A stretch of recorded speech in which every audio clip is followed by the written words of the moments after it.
Hi friends, welcome to legal rules 24. Check, promissory నోట్లు ఇవి ఇచ్చి డబ్బులు అప్పుగా తీసుకుంటారు కదండి.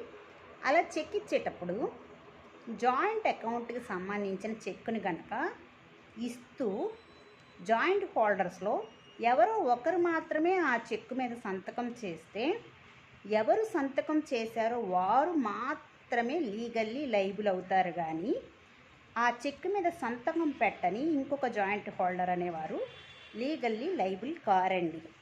కాబట్టి జాయింట్ అకౌంట్కి సంబంధించిన చెక్ తీసుకునేటప్పుడు భర్త భార్య ఇద్దరి పేరు మీద ఉన్న అకౌంట్లో భర్త మాత్రమే సంతకం చేసిస్తే భర్తలు ఇద్దరి మీద కేసు వేయడానికి కుదరదు. ఓన్లీ భర్త సంతకం చేశారు కాబట్టి భర్త పైన మాత్రమే వేయవలసి ఉంటుంది.